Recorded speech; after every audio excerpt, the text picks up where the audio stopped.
Hungarians in the Great War, 1914 to 1919. In the center of Budapest's Freedom Square, facing the US Embassy, stands a statue of an austere-looking American general, Harry Hill Bandholz.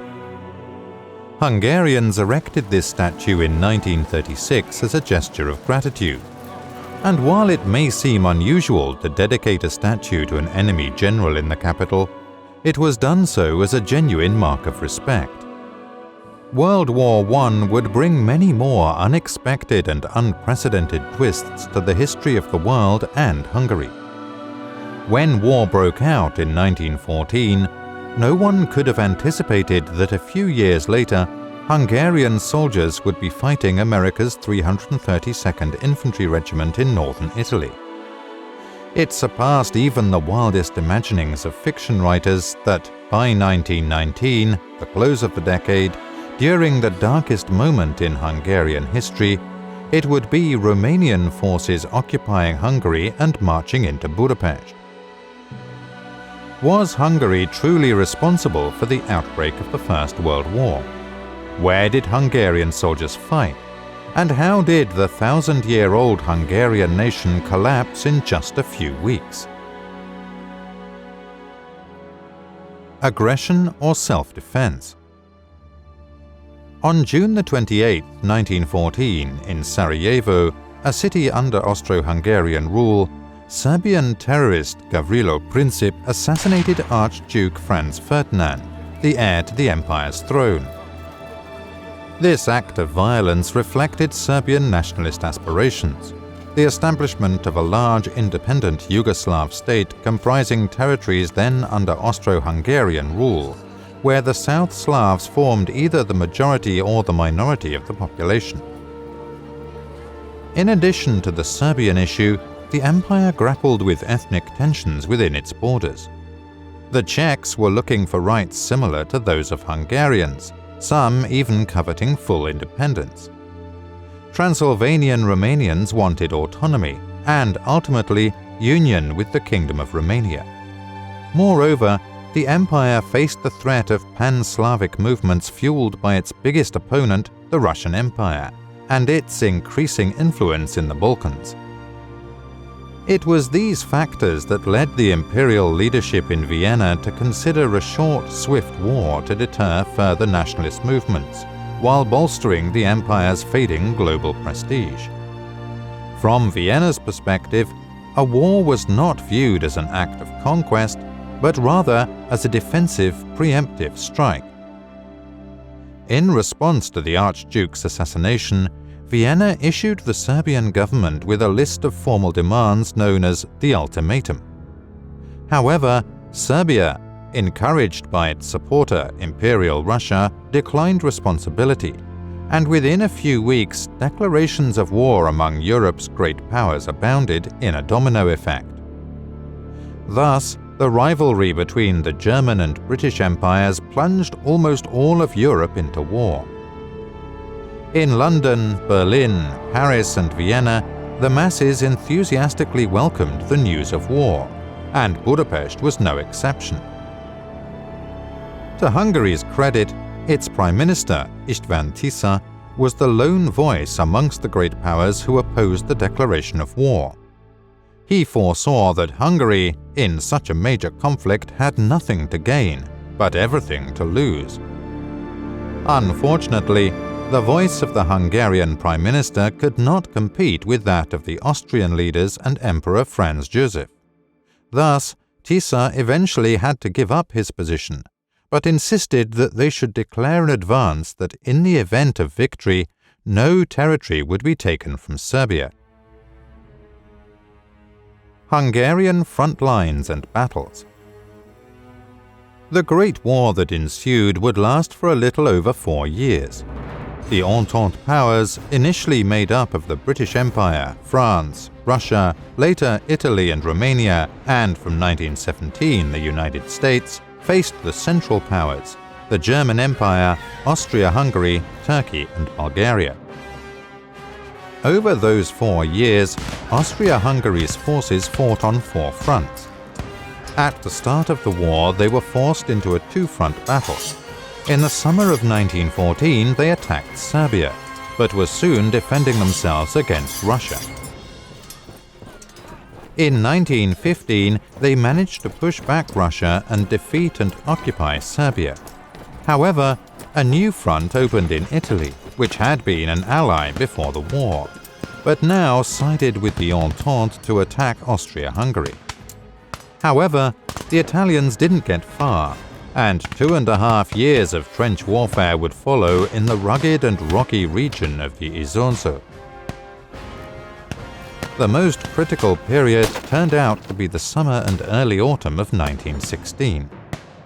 While the battles continued in the Isonzo region, the Russian army launched a large-scale and successful offensive, advancing all the way to the Carpathian Mountains, where they were halted. In response to Russia's successes, the Romanian government, which had remained neutral until then, entered the war on the side of the Entente. Romanian troops initially penetrated 80 kilometers into Transylvania without much resistance, but in September a counterattack began. German-Bulgarian forces from the south and German Austro-Hungarian forces from the west launched a strong offensive. Following the recapture of Transylvania, the Central Powers marched into the Romanian capital Bucharest in December. By the end of 1917 and start of 1918, the Entente's Eastern Front collapsed. After Russia's October Revolution and the Bolshevik takeover there, both Russia and Romania were looking to reach a ceasefire. Hungarians' bloodiest battles took place at the Doberdo Plateau on the Italian front. As this was its only front, Italy could muster twice Austria-Hungary's numbers and had vastly superior firepower. However, due to its outdated equipment and the inexperience of its soldiers, Italy's advantages didn't result in victory. From the summer of 1915 to the fall of 1917, the Italians fought 11 battles along the Isonzo without breaching Austro-Hungarian defenses. Over 2 years, they advanced only a few kilometers.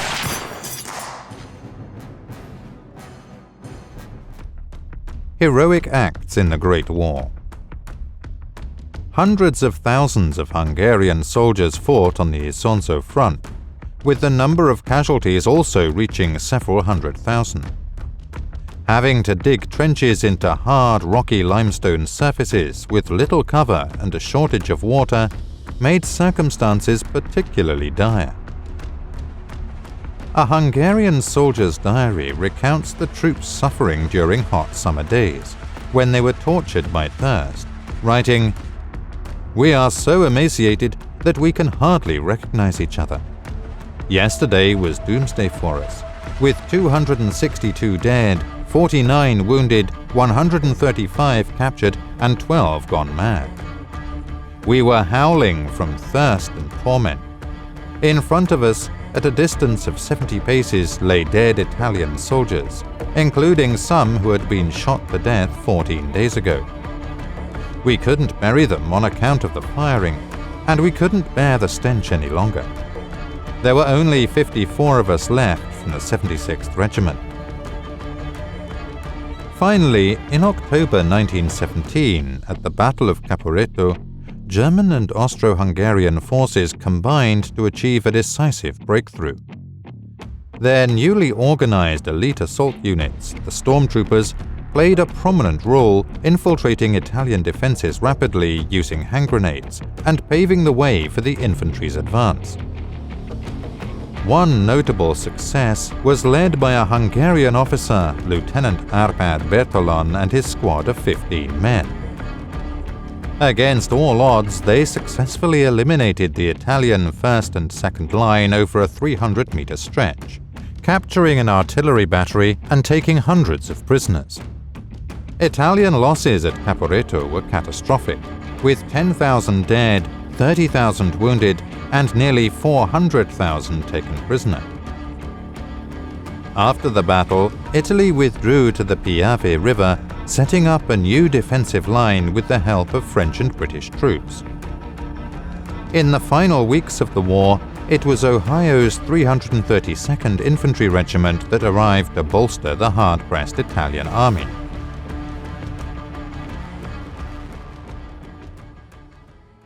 The collapse. Prior to this, in 1916, following Emperor Franz Joseph's death, a young Charles IV ascended to the throne of the empire and would become Hungary's last king. Despite a grand coronation ceremony at Buda Castle, the somber figure of the prime ministers riding in the procession foreshadowed the country's impending doom. With the US's entry into the war, the balance of power had shifted, and by the autumn of 1918, it became evident that the Entente powers possessed significantly greater resources. By this time, the Central Powers had, both economically and socially, grown weary of the conflict. Supply shortages and low morale led to repeated protests and strikes. The military situation became untenable after Bulgaria and the Ottoman Empire capitulated. In October, István Tisza had to acknowledge that the Austro-Hungarian Empire had lost the war. It was in this moment that the various nationalities within Austria-Hungary saw an opportunity to finally realize their long-held ambitions of independence, fueled by promises from the Entente powers. The young emperor and king, Charles IV, attempted to reorganize the Austrian part of the empire into a federation, but his efforts only accelerated the process of the empire's disintegration. One after another, national councils declared the establishment of independent nation-states. In Hungary, the vanguard of dissatisfaction following World War I was led by Count Mihály Károlyi. Under his leadership, the opposition parties jointly established the Hungarian National Council. Károlyi promised peace, broader suffrage, social reforms, and land distribution. By late October, as the fervor of discontent gripped Budapest streets, Károlyi led an uprising and mass street demonstrations ensued. It became known as the Chrysanthemum Revolution, so called because disaffected soldiers tore the empire's rose emblem from their caps, replacing it with a chrysanthemum. Amongst the revolutionaries were supporters of Bolshevism who, in order to overthrow the government, established a Soviet-style military council. In the climate of revolution, the authorities dared not confront Károlyi. Finally, after days of demonstrations, on October 31, 1918, the king's representative formally appointed Károlyi prime minister. The same day, armed men associated with the military council assassinated former Prime Minister István Tisza. The public associated Tisza with war, whereas Károlyi represented a hope for peace. Interestingly, Sigmund Freud, living in Vienna, wrote, "Can it be considered a sign of political wisdom when the wisest among the many counts are murdered and the most foolish is appointed Prime Minister?" The new government declared the country's independence, proclaiming it the Hungarian People's Republic. Thus ended 900 years of monarchy in Hungary, and ultimately the Austro-Hungarian Empire. The Károlyi government based its foreign and defense policy on the naive assumption that a fair and lasting peace could be achieved entirely through pacifism and the goodwill of the Entente powers. "I never wish to see another soldier again," declared Béla Lindner, Károlyi's Minister of Defense, in one of his speeches. This wish was partially realized, in that scarcely any Hungarian soldiers were to be seen, while innumerable Czech, Romanian, and Serbian ones roamed the streets. Despite the armistice agreement, neighboring countries' armies occupied Hungary's territory with minimal resistance. After the war ended, exhausted Hungarian soldiers, loosely disciplined and longing for home, returned in large numbers. The government immediately disbanded them. A long-standing debate in Hungarian historiography revolves around whether it would have been possible to organize units from the 1.3 million returning soldiers to halt the advancing Czech and Romanian forces. Károlyi only realized his mistake in February 1919, but by then it was too late. The new government also faced setbacks in implementing the social reforms. The land reform was postponed, and while a law on universal suffrage was passed, elections based on it were never held. Public services deteriorated to a disastrous state, and a coal shortage left homes cold and dark during the long winter nights.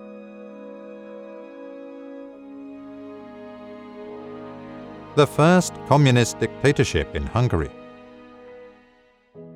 By March 1919, Hungary found itself at the lowest point in its thousand-year history. The situation, however, would only worsen.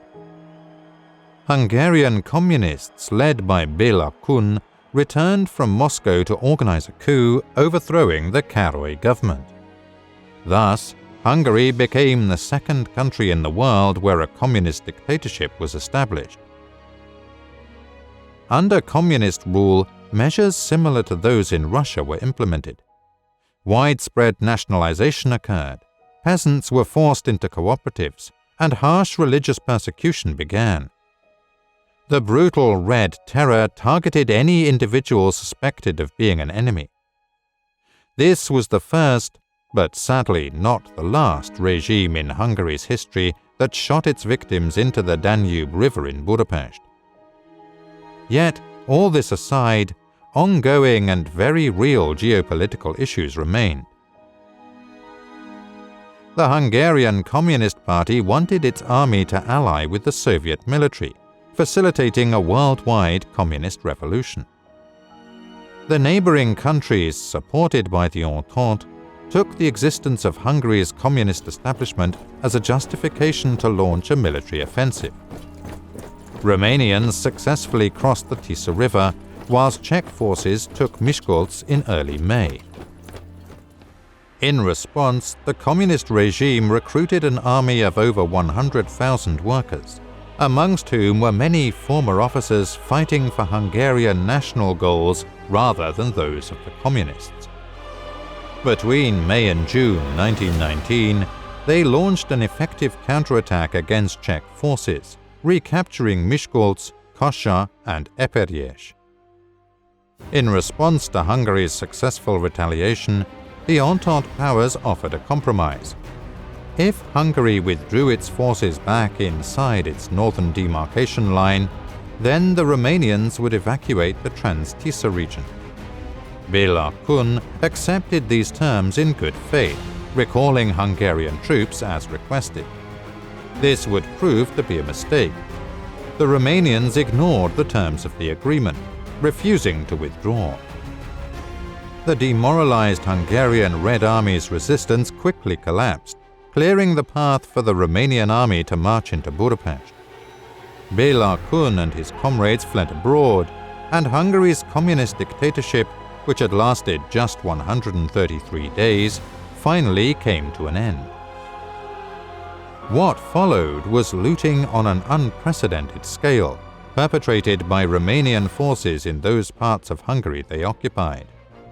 They terrorized the local population, taking factory machinery, significant portions of livestock, and large numbers of railway cars and locomotives. In the autumn of 1919, they went so far as to attempt the theft of artworks from the Hungarian National Museum. Fortunately, this was prevented by the decisive intervention of General Bartholz, the American contingent of the Entente powers' military mission stationed in Budapest. It is for this deed that his statue stands in the Hungarian capital to this day. As World War I ended, Western Europe celebrated peace, while Hungary, now at the mercy of the great powers, stood crippled and plundered, awaiting its destiny.